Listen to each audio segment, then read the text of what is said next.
সন্ধ্যায় হলদিয়া পালংয়ে সশস্ত্র তাণ্ডব, কৃষক দলের অফিসে হামলা, ভাঙচুর ও লুটপাট। বিস্তারিত থাকছে কক্সবাজার থেকে কামাল উদ্দিন জয়ের প্রতিবেদনে। কক্সবাজারের উখিয়া উপজেলার হলদিয়া পালং ইউনিয়নের পাতাবাড়ি স্টেশন এলাকায় কৃষক দলের একটি অফিসে হামলা, ভাঙচুর ও লুটপাটের ঘটনা ঘটেছে। গতকাল 25 মার্চ সন্ধ্যায় সংঘটিত এ ঘটনায় এলাকায় চরম উত্তেজনা ও আতঙ্ক বিরাজ করছে। স্থানীয় সূত্রে জানা যায়, সোনাগুনা এলাকার কবিরের ছেলে বাবুলের নেতৃত্বে একদল সন্ত্রাসী দেশীয় অস্ত্রশস্ত্র নিয়ে কৃষক দলের ইউনিয়ন সভাপতি আবুল আজমের উপর হামলার উদ্দেশ্যে ঘটনাস্থলে আসে। পরিস্থিতি আঁচ করতে পেরে আবুল আজম সেখান থেকে কোনোভাবেই নিরাপদে সরে যেতে সক্ষম হন।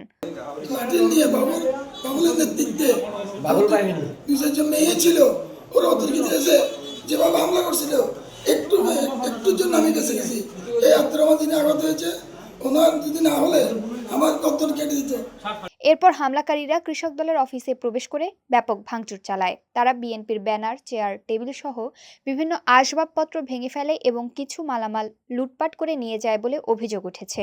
প্রত্যক্ষদর্শীদের দাবি, হামলায় নারী পুরুষ উভয়ই অংশ নেয়। ভুক্তভোগী বিএনপির একাধিক নেতা অভিযোগ করেন, হামলাকারীদের মধ্যে জামায়াত শিবির সংশ্লিষ্ট ব্যক্তিরা থাকতে পারে, তবে এ বিষয়ে কোনো আনুষ্ঠানিক নিশ্চিতকরণ পাওয়া যায়নি।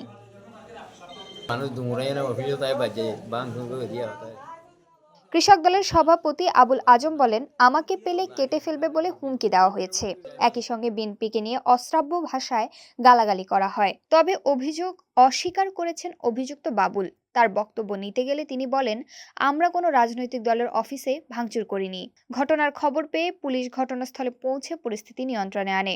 আইনশৃঙ্খলা বাহিনীর পক্ষ থেকে জানানো হয়েছে, অপরাধী যেই হোক, একটি রাজনৈতিক দলের কার্যালয়ে হামলা ও ভাঙচুর কোনোভাবেই গ্রহণযোগ্য নয়। বিষয়টি তদন্ত করে জড়িতদের বিরুদ্ধে প্রয়োজনীয় আইনগত ব্যবস্থা নেওয়া হবে। এ ঘটনায় এলাকায় রাজনৈতিক উত্তেজনা বিরাজ করছে। স্থানীয়রা দ্রুত সুষ্ঠু তদন্তের মাধ্যমে প্রকৃত দোষীদের আইনের আওতায় আনার দাবি জানান।